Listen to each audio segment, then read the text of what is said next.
Hi and welcome along to FPL First, and thanks for joining me this week for Game Week 2 preview of the FPL and EPL and much more coming up.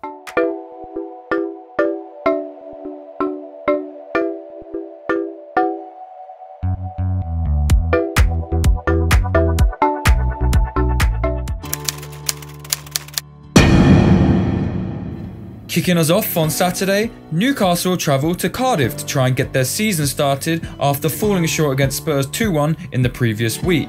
However, Cardiff boasted the best defence last season in their promoting winning season, so it is not going to be an easy game for Newcastle. However, I do believe that Newcastle will have just enough to get the win.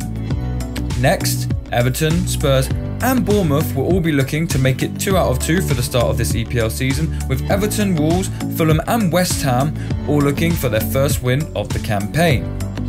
The best action, however, will likely be seen in the late kickoff on Saturday, whereby Chelsea host Arsenal in what will surely be an interesting tie considering both teams are under new management.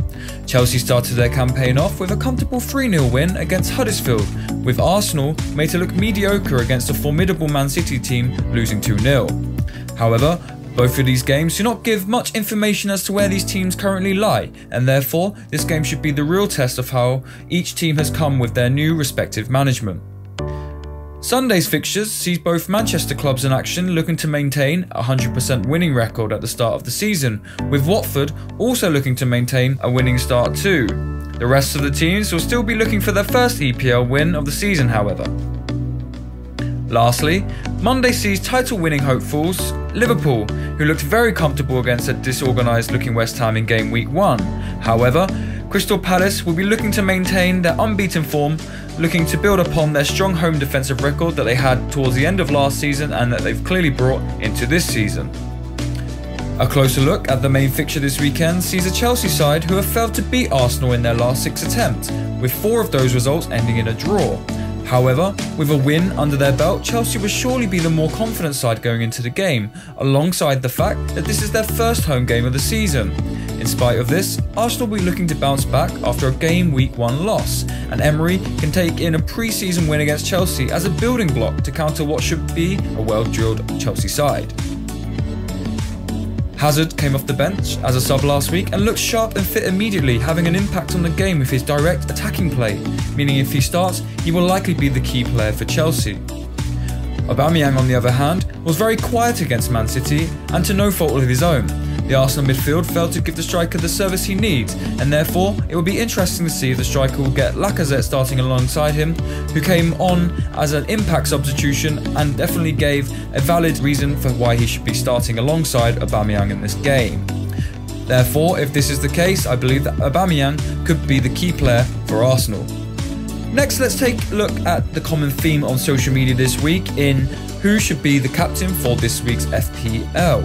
The 4 most common names shape up in the form of informed Man City defender Mendy, Tottenham striker Kane, Liverpool's winger Salah and Man City striker Aguero. To begin with, it's never wise to put a defender as your captain in FPL.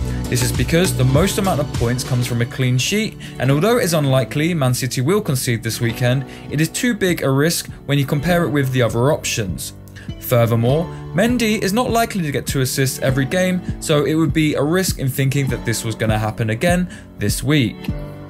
Next, despite his record of never scoring in August in the EPL, Kane plays a newly promoted side in Fulham, looking slightly disjointed after making many last-minute signings in the transfer window and throwing them in at the deep end on Game Week 1. Surely, the Tottenham man could potentially break this record this weekend. However, again, it's not a risk worth taking when we consider the other options. The first of those options is Liverpool's Salah, who's probably the #1 choice for captain this week again. However, we should not write off Crystal Palace at home. It definitely won't be an easy game, not compared to Game Week 1 for Liverpool. Therefore, it might not be wise to put Salah as your captain, as he could get less points this week. Therefore, in the end, my choice of captain and who I suggest is Sergio Aguero. After Chelsea beating Huddersfield last week comfortably, Man City should be nailed on for a similar outcome, and with Aguero at the front lines, he is surely going to be in the thick of any goalmouth action for City. He will also want to get his EPL campaign off to a start after not managing to put away a couple of sitters against Arsenal, so he, for me, is the best option as captain for Game Week 2. Next is my lookout for the week, and in this list I have put the players which I believe should be looked out for in terms of having potential to impress in the future or blunder. In particular, Cardiff's Lee Peltier should be watched carefully, as last season Cardiff's defence was one of the best in the Championship, and Peltier was paramount to this.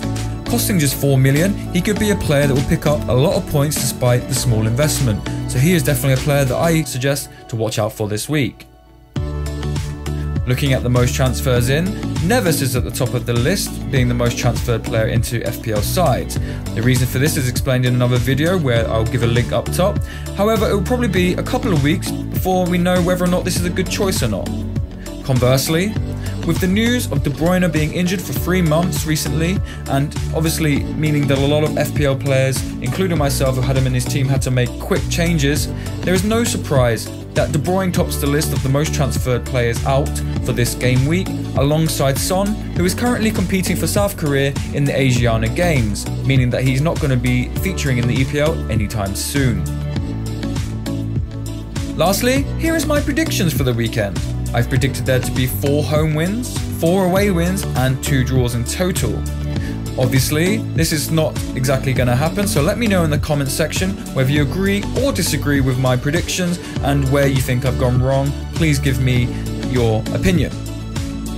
Alongside my match predictions, here is my bet for the week.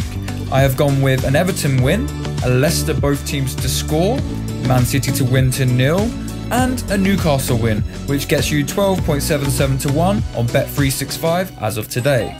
However, please note, this is just my opinion and is not guaranteed to win, and only bet what you can afford. Okay, so good luck with any bets that you might be putting on, and I hope that you do well in the FPL, and please enjoy all of the EPL action this weekend. If you're new to my channel, think about giving me a thumbs up to support the channel, and if you want to see future content, including my Game Week 2 review, then make sure you subscribe and hit the bell notifications to make sure you know when that video is uploaded. My name is Joe, and thanks for watching FPL First.